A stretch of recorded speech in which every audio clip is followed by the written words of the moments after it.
다시 한 번이라도 이러면 너도 서지훈도 각각 5천만 원씩 손해배상 책임이 생겨. 이건 법적 구속력을 갖게 만들 거야. 병상에 누워도 예외는 없어. 이건 단순한 화풀이가 아니었다. 감정적으로 휘두르는 말도 아니었다. 그녀가 한 번 더 날 배신한다면 나는 그때처럼 조용히, 하지만 그보다 훨씬 차갑게 끝낼 생각이었다. 사랑하던 아내의 얼굴을 정면으로 바라보며 합의서라는 단어를 꺼내는 순간 누군가는 그걸 이해하지 못할지도 모른다. 하지만 나는 그날 그렇게밖에 할 수 없었다. 배신은 사랑보다 깊게 사람을 파고든다. 그리고 두 번째 배신은 사랑이 아닌 정의의 이름으로 반격해야 할 대상이 된다. 그녀는 떨리는 손으로 서명했고 그 남자는 고개를 숙인 채 도장을 찍었다. 그렇게 한 페이지가 끝났고 나는 그 방을 조용히 나왔다. 그로부터 1년 반, 겉보기엔 아무 일도 없었던 듯한 시간. 우린 다시 평범한 부부인 척 살아갔다. 하지만 나는 알고 있었다. 사람은 쉽게 변하지 않는다는 걸. 그리고 침묵은 때로 분노보다 훨씬 강한 복수가 된다는 것을. 아내는 나를 다시 속이기 시작했고 나는 다시 증거를 모으기 시작했다. 이 이야기는 단지 불륜에 관한 이야기가 아니다. 이건 어떻게 한 남자가 모든 걸 잃지 않고 복수에 성공했는가에 대한 기록이다. 욕설도 없었고 폭력도 없었다. 나는 그냥 기다렸고 기록했고 마침내 끝냈다. 이제부터 당신은 그 과정을 보게 될 것이다. 어떤 고요함이 어떻게 사람을 무너뜨리는지. 하지만 마지막에 과연 정의만으로 사람은 구원받을 수 있을까? 그 대답은 당신이 이 이야기를 끝까지 읽고 나서야 알 수 있다. 결말은 여러분의 예상을 완전히 뒤엎을지도 모릅니다. 여러분의 생각은 어떠셨나요? 댓글로 꼭 남겨주세요. 구독과 좋아요도 잊지 마시고 방탐정의 이중 파일과 함께 더 놀랍고 흥미로운 이야기 속으로 떠나봐요. 도저히 믿기 힘들었다. 내 눈앞에 펼쳐진 사진 속 현실은 내가 알던 세상과 너무도 달랐다. 나는 소연을 향해 조용히 입을 열었다. 이게 도대체 뭐야, 소연아. 목소리는 차갑게 식어 있었고 내 감정은 이미 오랜 침묵 속에서 응고되어 있었다. 거실 테이블 위에 늘어놓은 사진 몇 장. 그 안에는 내가 감히 외면하고 싶었던 진실이 있었다. 첫 번째 사진. 호텔 로비에서 다정하게 나란히 선 소연과 낯선 남자. 두 번째. 밤늦은 시간 편의점 앞에서 어깨를 기대고 있는 두 사람. 그리고 마지막 사진은 내 마지막 망설임마저 깨부쉈다. 모텔 주차장. 차에서 내리는 두 사람. 지우는 셔츠를 고쳐 입고 있었고 소연은 고개를 푹 숙인 채 뒤따라 나왔다. 소연은 그 자리에 얼어붙은 듯 멈췄다. 그녀의 손은 떨렸고 입술은 말라붙어 아무 소리도 내지 못했다. 그 옆에는 지훈이 고개를 숙인 채 서 있었는데 그의 얼굴은 창백했고 손은 자꾸만 미세하게 떨리고 있었다. 죄송합니다. 정말 깊은 뜻은 아니었습니다. 지훈이 먼저 입을 열었다. 어딘가 준비된 듯한 사과였다. 소연도 뒤늦게 내게 다가왔다. 그 눈엔 후회와 공포가 동시에 서려 있었다. 하준아, 미안해. 정말 미안해. 한 번뿐이었어. 진심이야. 하지만 그 순간 나는 이미 감정을 접은 상태였다. 어떤 분노도 애원도 더는 의미 없었다. 나는 조용히 서랍에서 한 장의 서류를 꺼내 그녀 앞에 내밀었다. 그 문서의 제목은 부부 재건에 관한 각서. 사랑을 회복하기 위한 마지막 시도였고 동시에 경고장이기도 했다. 서명해. 이번엔 위약금 1,000만 원이다. 하지만 다음은 없다. 한 번 더 이런 일이 생기면 너도 지훈도 각각 5천만 원의 손해배상 책임이 생긴다. 이 문서는 법적 구속력을 갖게 만들 거야. 내가 병상에 누워있더라도 예외는 없어. 소연은 고개를 떨군 채 펜을 들었다.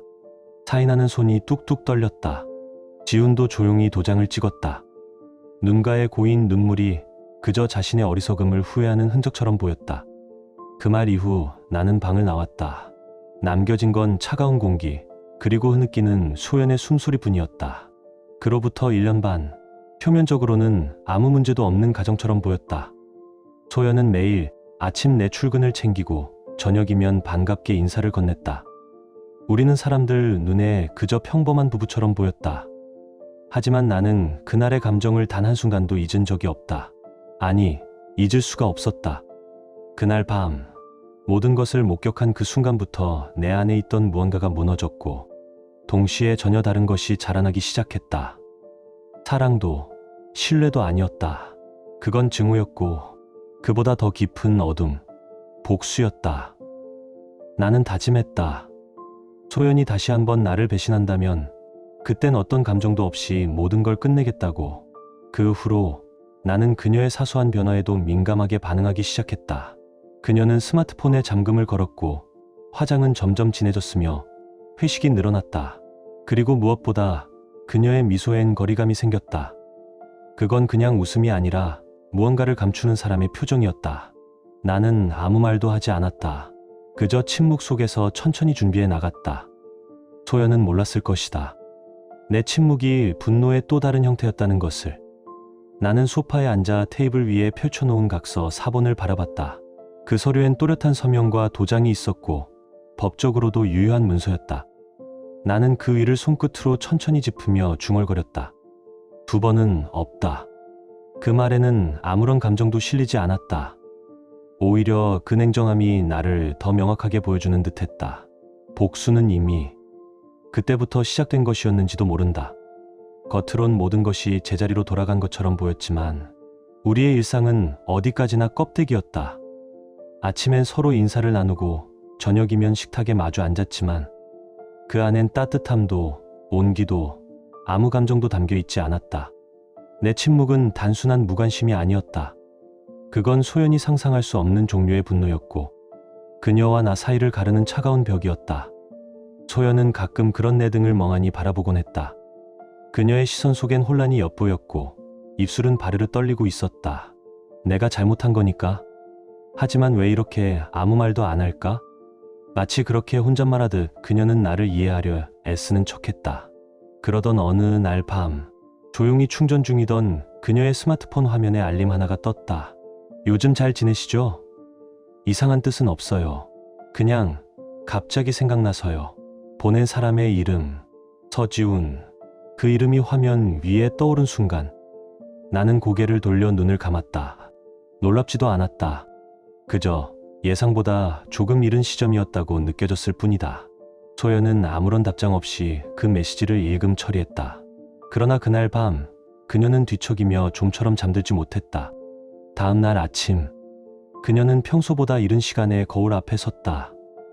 평소보다 조금 더 짙은 아이라인을 그리고 화장대 깊숙이 넣어두었던 붉은 립스틱을 꺼내 조심스럽게 입술에 발랐다. 나는 식탁에 앉아 신문을 읽던 중 고개를 살짝 들어 그녀를 바라보았다. 하지만 아무 말 없이 다시 신문으로 시선을 내렸다. 소연은 그 순간 눈치를 살피며 안도하는 표정을 지었다. 들키지 않았어. 그 짧은 안심이 그녀에게 또 다른 쾌락을 허락했다. 죄책감과 욕망 사이 그녀는 어김없이 쾌락을 택했다. 지훈의 연락은 그 이후로도 계속되었다. 소연 씨, 그때처럼 다시 즐겁게 지내보고 싶어요. 몸적인 관계는 물론 아니고요. 그냥 그때가 자꾸 생각나네요. 남편분도 이제 좀 풀리셨겠죠? 처음엔 무시하던 소연도 결국 답장을 보내기 시작했다. 나도 많이 반성했어. 근데 한 번 무너진 건 다시 되돌릴 수 없잖아. 딱 잘라 선을 긋는 듯한 말이었지만 그 안엔 어쩔 수 없는 흔들림과 유혹이 묻어 있었다. 지우는 그 틈을 놓치지 않았다. 둘은 다시 자연스럽게 연락을 주고받는 사이로 돌아갔다. 그리고 나는 그녀가 또다시 어두운 모텔 골목을 걷고 있을지 모른다는 상상을 더 이상 상상으로만 두지 않게 되었다. 그날 밤 소연은 업무상 미팅이라며 외출했고 지훈과 함께한 공간은 과거 그들이 자주 찾던 모텔이었다. 이렇게 둘이 만나는 거 오랜만이네요. 그러게요. 이제는 얘기만 한다고 생각하니까 좀 편해졌어요. 짧고 가벼운 대화. 그러나 그 장소는 과거의 죄를 고스란히 불러오는 공간이었다. 방 안을 비추는 희미한 네온사인, 익숙한 침묵. 그들은 금방 예전처럼 가까워졌다. 그리고 같은 시간 나는 사무실에서 모니터 앞에 앉아 있었다.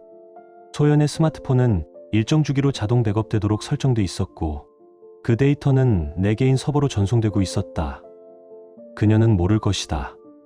내가 다시 움직이고 있다는 것을. 그녀의 반복된 죄를 조용히 기다리고 있다는 걸.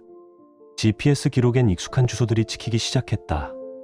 날짜와 시간, 위치는 마치 과거를 복제해 놓은 듯 유사했다. 나는 그 데이터를 하나하나 확인했다. 감정 없이, 소리 없이 그 순간이 오기를 기다렸다. 그들이 다시 한 걸음 더 선을 넘는 바로 그 순간을. 어느 날 밤, 소연이 퇴근 후 현관문을 열고 들어왔다. 익숙한 목소리로 나에게 말을 걸었다. 오늘은 일찍 왔네? 나는 짧게 대답했다. 응, 그냥. 그 이상은 아무 말도 없었다. 그 짧은 문답 이후 공기는 다시 차갑게 식었다. 소파와 식탁 사이 보이지 않는 벽이 내려앉은 듯했다. 소연은 그런 침묵 속에서도 안도하고 있었다.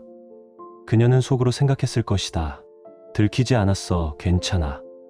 역시 나는 그 사람과의 관계가 필요해. 그 착각이 그녀를 점점 더 깊은 늪으로 이끌고 있었다. 그리고 그녀는 몰랐다. 내가 창밖을 바라보던 그 시선이 단순한 야경을 감상하던 것이 아니라는 것을. 나는 이미 모든 것을 알고 있었고 보고 있었으며 기록하고 있었다. 그 시간, 소연은 모텔 침대 위에서 담요를 당기며 한숨을 내쉬고 있었다. 지우는 옆에서 캔맥주를 들고 아무 의미 없는 예능 영상을 보며 키득거리고 있었다. 그 경박한 웃음소리는 아이러니하게도 소연에게 이상한 안도감을 주었다. 마치 현실에서 도피한 듯한 착각 속에서 말이다. 내일도 예약해둘게요. 지훈의 목소리는 익숙하고 가벼웠다. 아, 맞다. 금요일은 내가 회식이라고 했었지? 소연이 대답하자 그는 웃으며 고개를 끄덕였다. 응, 적당히 거짓말할게. 하주는 원래 이런 거 따지지 않잖아. 그녀의 말투엔 방심과 자만이 섞여 있었다. 과거의 각서는 이미 그녀의 기억 속 어딘가로 밀려나 있었다. 마치 그 문장이 현실에 존재한 적 없다는 듯이. 들키지만 않으면 괜찮아. 그 한 줄짜리 망상이 그녀를 현실에서 분리시켰고 두 사람의 관계는 이제 점점 더 위험한 방향으로 기울고 있었다. 지훈에게 소연은 어떤 존재였을까? 사랑의 대상? 아니었다. 그저 모든 걸 맞춰주는 귀여운 여성이었을 뿐이다. 시간, 돈, 스케줄, 감정까지도. 필요할 때면 업무 스트레스를 털어놓고 가끔은 간식까지 챙겨주는 편한 상대. 그 이상도 이하도 아니었다. 있잖아, 나 진짜 소연 씨 소중하게 생각해요. 알죠. 지훈의 말에 소연은 짧게 웃으며 고개를 끄덕였다. 그렇게 말해줘서 고마워. 이렇게 자주 보는데 안 그럴 수 없죠. 대답은 빠르고 자연스러웠다. 그러나 그 안엔 진심이라 부를 만한 무게는 없었다. 소연도 알고 있었을 것이다. 하지만 그럼에도 불구하고 그녀는 괜찮다고 느꼈다. 아니, 그렇게 믿고 싶었을 것이다. 나에게 매일 외면당하고 무시당하는 삶보다는 거짓이라도 자신을 여자로 대해주는 지훈과의 시간이 조금은 더 인간적으로 느껴졌던 모양이다. 그들의 관계는 어느덧 일상의 일부가 되어 있었다. 점심시간이면 카카오톡이 오고 갔다. 오늘은 칼퇴 가능할까? 6시 늘 가던 편의점 앞에서 봐요. 새로 생긴 곳인데 침대가 좋대요. 가볼래요? 일주일에 2-3번. 그들은 같은 대화, 같은 만남을 반복하고 있었다. 회사에서도 변화는 감지되고 있었다. 두 사람 사이엔 은근한 눈빛과 스치는 손길이 늘었고 주변 동료들 역시 분위기를 눈치채기 시작했다. 하지만 아무도 말하지 않았다. 대부분은 애써 모른 척했다. 굳이 끼어들 필요 없다는 분위기가 자리 잡은 상태였다. 그리고 소연은 집에서도 자신의 역할을 잊지 않았다. 저녁을 차려두고 환한 미소로 나를 맞이했다. 다녀오셨어요. 늘 하던 인사였고 그녀는 자연스럽게 내 이야기에 고개를 끄덕였다. 하지만 그녀는 보지 못했다. 내 눈동자 속 깊은 곳에 자리한 얼음처럼 식은 감정의 잔해들을. 나는 이미 움직이고 있었다. 그녀가 모르게, 조용히, 그리고 치밀하게. 소연의 휴대폰 통신 기록, 지훈의 SNS 위치 기록, 호텔 예약 내역, 회사 출입 데이터, 과거에 수집한 모든 자료들까지. 나는 다시 그 조각들을 하나씩 꺼내어 정확하게 정리해 나가고 있었다. 내게는 더 이상 분노도 슬픔도 남아있지 않았다. 그 모든 감정은 이미 오래전에 소진됐다. 지금 내 안에 남은 것은 단 하나. 약속을 어긴 대가를 반드시 치르게 하겠다는 냉정한 결의. 그날도 평소처럼 아무렇지 않게 흘러가는 듯했다. 그러나 내 감시망은 단 한 번도 느슨해진 적이 없었다. 어느 날 지훈이 조심스레 소연에게 말을 건넸다. 소연 씨, 잠깐 물어봐도 돼요? 그녀는 무심하게 대답했다. 응? 남편분, 요즘 아무 말도 없어요? 좀 이상하지 않아요? 소연은 짧게 웃으며 대답했다. 쓴 웃음이라기보단 마치 스스로를 위로하는 듯한 표정이었다. 하준이 원래 그런 거 관심 없어. 애초에 나를 여자로도 안 보는 것 같고. 지훈은 고개를 끄덕이다가 의미심장한 말을 덧붙였다. 그래도 한 번 걸렸던 거잖아요. 남자가 그걸 그냥 넘긴다? 이상하지 않아요, 솔직히. 그 순간 지훈의 스마트폰이 진동했다. 화면에 짧게 스쳐 지나간 알림. 낯선 여성의 이름. 소연은 아무 말 없이 그걸 못 본 척했지만 그 짧은 장면 하나가 작은 균열을 남겼다. 지훈 역시 뭔가를 숨기고 있음을 그녀는 어렴풋이 느끼고 있었던 것이다. 그럼에도 그녀는 그 관계를 끊지 못했다. 혼자인 삶이 너무 두려웠고 무언가라도 자신이 필요한 사람이라는 착각을 주는 존재가 필요했으니까. 누군가가 자신을 여자로 바라봐주는 그 감각. 그 중독성은 단순한 외로움을 달래주는 것 이상이었다. 소연은 그 늪에서 빠져나올 수 없었다. 그러나 어리석음은 반복될수록 대가가 커진다. 그리고 그 대가의 그림자는 이미 그녀의 머리 위에 드리우고 있었다. 하준아, 요즘 무슨 일 있어? 저녁 식사 후 소연이 조심스럽게 물었다. 식탁 너머에서 마주 앉아 젓가락을 들고 있던 나는 그 손을 잠시 멈추고 그녀를 바라봤다. 그리고 짧게 대답했다. 아니, 아무 일도. 그 말 외엔 어떤 설명도, 어떤 시선도 없었다. 나는 다시 조용히 된장국을 떠먹었다. 그 무심한 반응에 소연은 알 수 없는 불안을 느끼기 시작했다. 예전 같았으면 그녀의 작은 말투 변화에도 무슨 일 있어? 라고 먼저 물었을 내가 이제는 아무것도 묻지 않고 그녀를 바라보지도 않는다는 것. 그 무관심이 오히려 그녀를 더 흔들리게 했다. 소연과 지훈의 관계는 이미 틀어지고 있었다. 겉으로는 여전히 웃고 만지고 대화를 주고받았지만 그들의 관계는 불안정한 탑 같았다. 욕망 위에 세운 구조물은 기초부터 흔들리고 있었다. 소연의 스마트폰엔 여전히 지훈과 나눈 메시지가 끝도 없이 남아 있었다. 오늘도 최고였어. 다음엔 좀 더 오래 있을 수 있는 곳으로 가자. 남편은 아직도 아무 말도 안 해. 진짜 웃긴다. 그 문장들을 읽으며 소연은 희미하게 웃었다. 하지만 그 웃음의 끝에는 공허함이 남았다. 감정은 점점 무뎌지고 있었고 마음 깊숙한 곳에선 이런 질문이 고개를 들고 있었다. 나는 지금 대체 뭘 하고 있는 걸까? 그녀 스스로도 알 수 없었다. 돌이킬 용기도 멈출 이성도 이미 그녀에게는 남아있지 않았다. 한편 나는 모든 기록을 또다시 정리하고 있었다. 호텔 출입 기록, 모바일 도어락 사용 내역, 신용카드 결제 시간과 위치, GPS 이탈 로그. 나는 모든 데이터를 시간순으로 엑셀에 정리하며 그날이 오기를 기다렸다. 어느 누구보다 침착하게, 그리고 누구보다 냉정하게. 카카오톡 로그도 마찬가지였다. 소연의 메시지 백업은 이미 오래전부터 내 서버에 자동 전송되도록 설정되어 있었다. 그 기록 수치가 한동안 잠잠하더니 지훈과 다시 연락하기 시작한 시점부터 눈에 띄게 움직이기 시작했다. 그 순간 나는 확신했다. 다시 시작했군. 그 한마디는 내 머릿속에서 중얼거려졌지만 어떤 감정도 실려있지 않았다. 분노도 실망도 슬픔도 이미 사라진 지 오래였다. 이제 남은 건 단 하나. 그녀가 어긴 약속의 대가를 정확하게 되돌려주겠다는 결심. 그 결심만이 내 안에 조용히 그리고 냉혹하게 남아있었다. 어느 날 지훈이 다소 친근한 말투로 소연에게 다가왔다. 주변 동료들의 시선이 이 순간 모였다. 소연은 그것을 인지하면서도 무표정하게 서류를 받았다. 보고 있었나? 불안이 잠깐 지나갔다. 그러나 바로 다음 순간 지훈이 귓가에 속삭였다. 오늘 밤 시간 괜찮으세요? 소연은 아주 미묘하게 고개를 끄덕였다. 이제 그들의 어리석음은 더 이상 몰래 숨기는 일이 아니라 노골적인 무모함으로 바뀌어 있었다.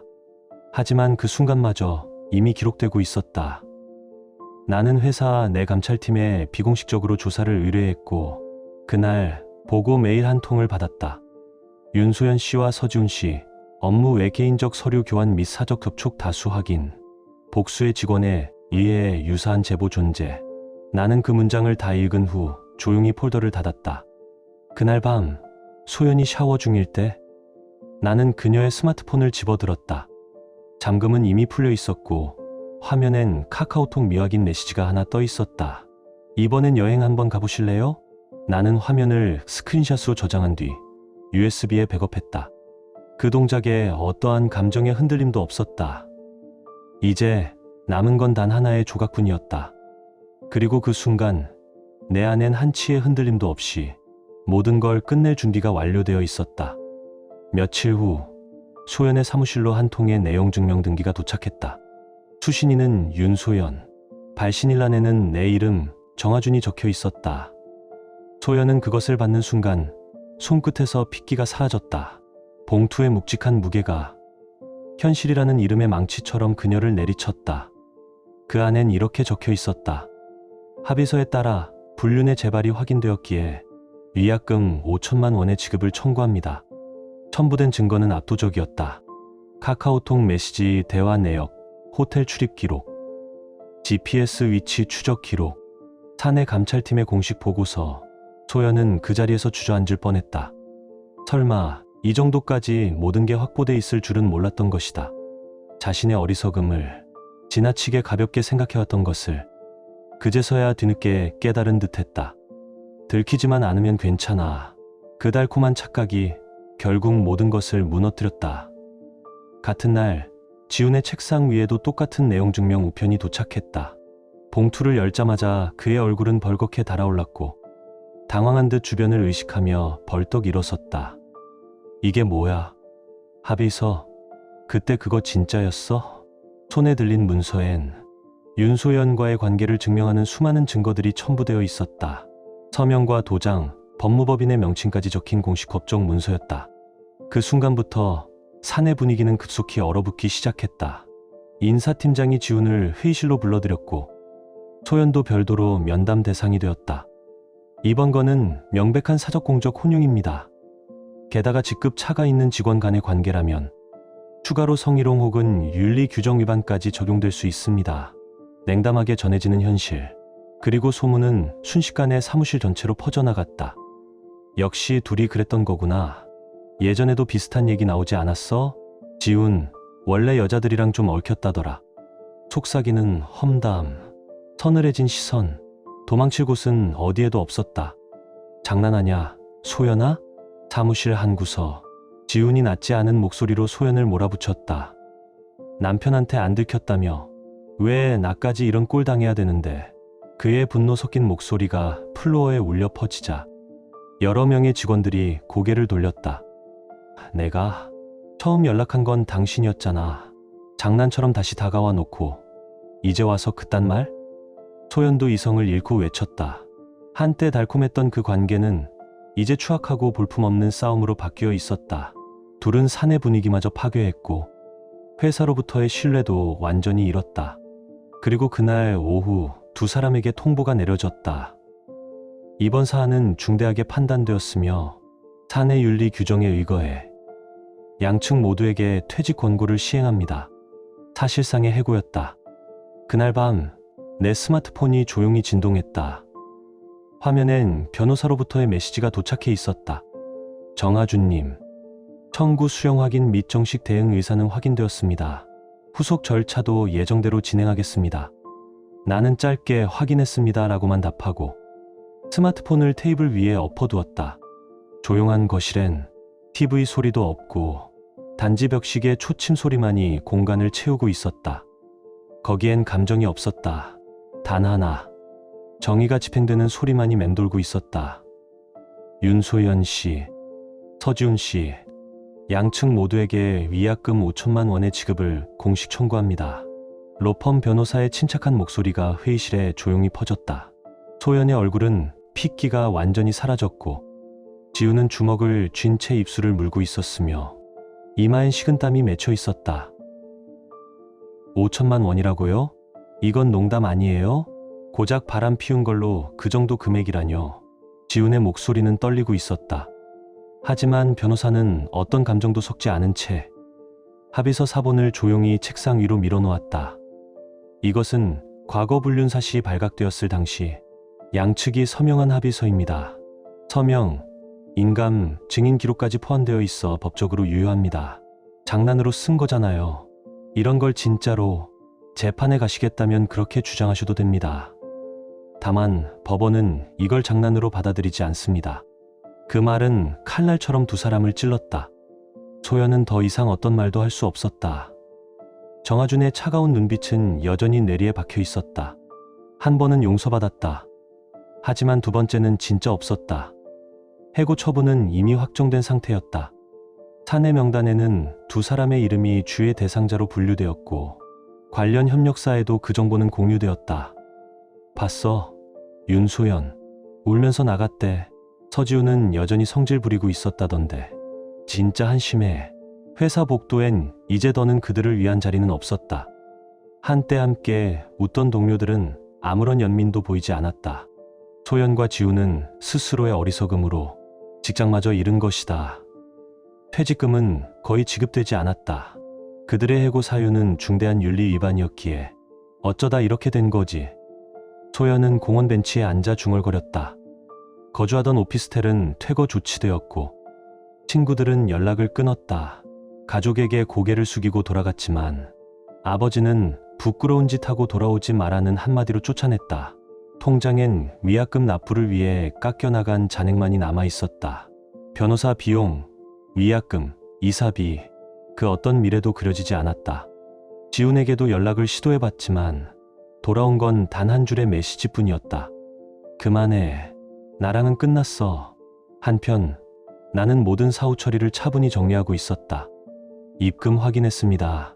네, 그렇게 마무리하겠습니다. 변호사와 짧은 통화를 마친 뒤 서재 책상 서랍에서 그날의 합의서를 꺼냈다. 두 번째는 없다. 내가 적었던 그 문장을 나는 오래도록 바라봤다.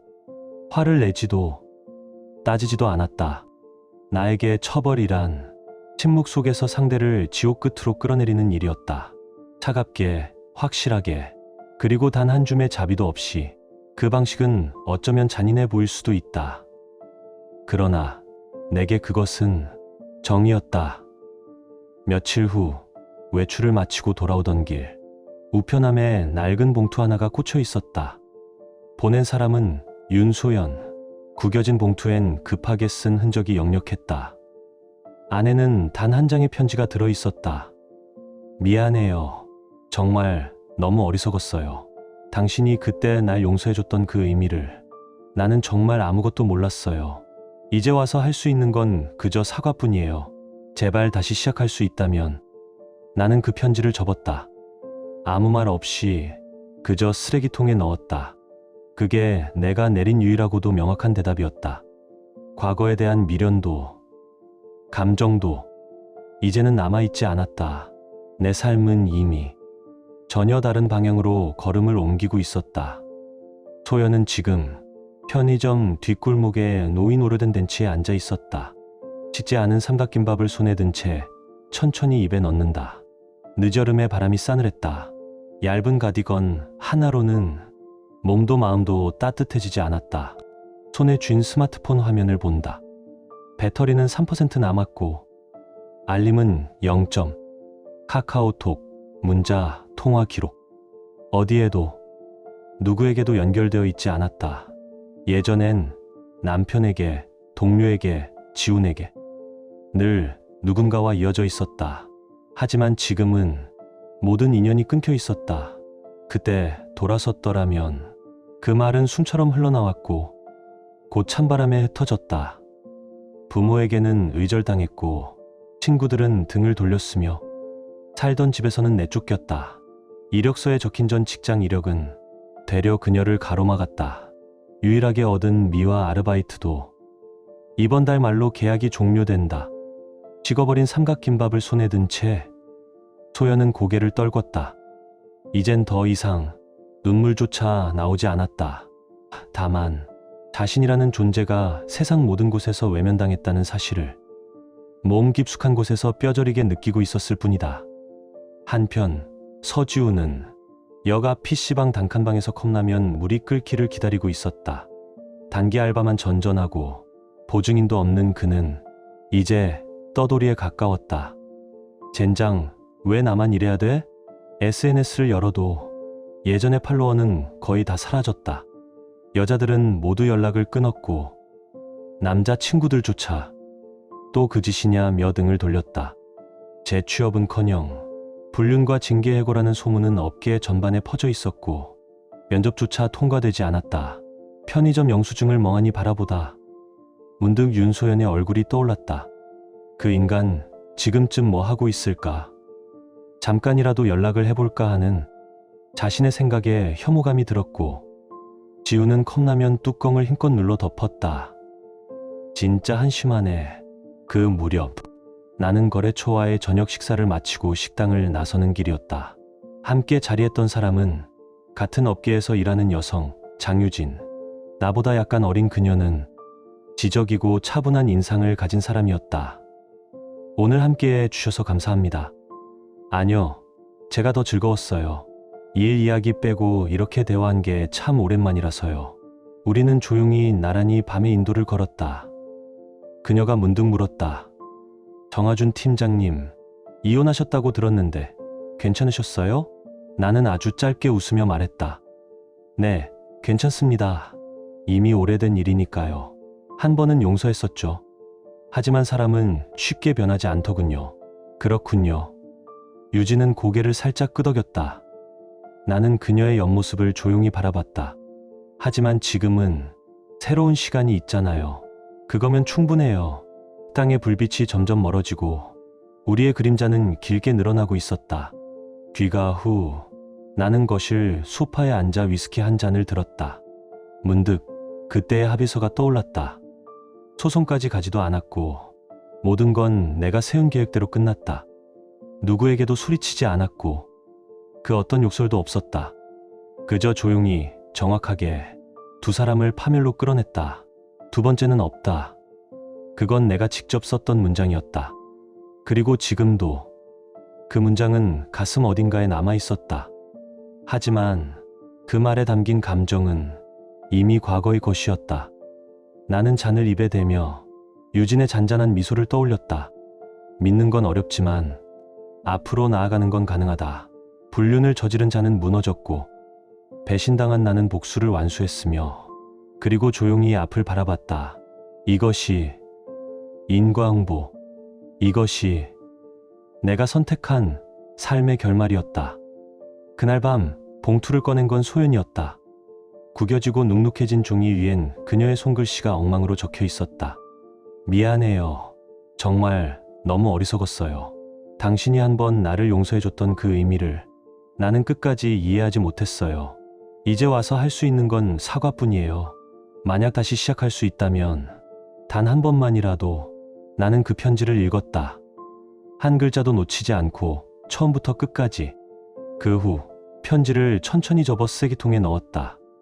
그게 나의 대답이었다. 말 한마디 필요 없었다. 그 순간 나는 깨달았다. 이제 그녀에게 줄 감정이 단 하나도 남아있지 않다는 것. 1년 전만 해도 나는 그런 사람이 아니었다. 소연의 웃음에 마음이 녹았고 작은 변화에도 불안해하며 그녀를 이해하려 애썼다. 하지만 그녀는 그걸 배신으로 되돌려줬다. 그리고 두 번째 기회를 스스로 차버렸다. 소연은 모든 것을 잃었다. 직장도, 친구도, 가족도, 누구도 그녀를 감싸주지 않았다. 친정아버지는 다시는 오지 마라는 한마디로 등을 돌렸고 친구들은 침묵으로 거리를 두었으며 마지막까지 남아있던 지움마저 그만하자는 문자 한 줄로 모든 걸 끊어냈다. 그녀는 이제 어디에도 속하지 못한 사람이었다. 지훈도 다르지 않았다. 업계에서 그들의 이름은 윤리 위반 퇴직자로 낙인 찍혔고 어떤 회사도 그들을 받아주지 않았다. SNS에 올리는 사진엔 예전처럼 달려드는 댓글도 응원도 좋아요도 없었다. 그는 결국 역 앞 PC방에서 컵라면으로 끼니를 때우는 삶으로 추락했다. 왜 나만 이래야 하지? 그가 중얼거리며 화를 냈지만 그에겐 더는 탓할 대상이 없었다. 모든 건 그들 스스로가 택한 길이었다. 그리고 나는 지금 조용히 새로운 시간을 살고 있다. 직장은 변함없이 바쁘고 사람들과의 관계도 조용하고 단정하다. 가끔은 장유진과 커피를 마시며 그녀의 조용한 웃음 속에서 뭔가 이상하게 평온한 감정을 느낄 때가 있다. 우리는 특별한 말 없이도 서로가 조심스럽다는 걸 안다. 그녀도 상처를 가진 사람이고 나도 마찬가지다. 그래서 오히려 우리 사이엔 억지로 끌어당기려 하지 않는 느슨한 온도가 있었다. 그게 지금의 나에겐 충분했다. 어느 날 퇴근 후 소파에 앉아 위스키를 한 잔 따랐다. 창밖으론 도시의 불빛이 반짝였고 창문을 스친 바람엔 조금씩 가을 냄새가 섞여 있었다. 나는 서랍에서 예전에 썼던 그 각서를 꺼냈다. 두 번째는 없다. 내가 직접 적었던 그 문장, 그 말이 그때의 나를 지금의 나로 만들었다. 나는 그 문장을 천천히 찢었다. 쓸모없어진 법적 서류가 아니라 이제는 더 이상 감정적으로도 남아있지 않아도 되는 과거의 조각이었기 때문이다. 누군가는 내 방식을 두고 잔인하다고 말할지도 모른다. 분노도 울분도 소란스런 말 한마디 없이 사람 하나를, 아니 두 사람을 끝까지 무너뜨렸으니까. 하지만 나는 믿는다. 이것이 정이었다고. 진심으로 사랑했던 사람에게 두 번까지 배신당하고도 그저 용서로 넘어가는 세상은 그 누구에게도 교훈을 남기지 않는다. 소연은 내게 상처를 줬고 나는 그 대가를 정확히 치르게 했을 뿐이다. 나는 복수로 끝내지 않았다. 그저 이야기를 끝냈을 뿐이다. 그 이유는 나의 몫이고 내 삶은 이제 과거가 아닌 앞을 바라보는 시간으로 채워질 것이다. 하루가 또 지나간다. 그리고 나는 오늘도 조용히 살아간다. 지금 당신의 마음은 어떤가요? 이야기를 읽으며 떠오른 감정이나 생각이 있다면 댓글로 나눠주세요. 당신의 진심 어린 한마디가 누군가에겐 큰 위로가 될 수 있습니다. 이 짧은 이야기 속에 작은 온기나 잊고 지낸 감정 하나라도 담겨 있었다면 그것만으로 이 이야기는 충분히 의미 있는 시간이었을 거예요. 좋아요와 구독 그리고 공유는 이런 따뜻한 이야기가 더 많은 사람의 하루에 조용히 스며들 수 있는 힘이 됩니다. 함께 해주셔서 고맙습니다. 당신의 하루에도 조용한 평안과 따뜻한 사람이 함께하길 진심으로 바랍니다.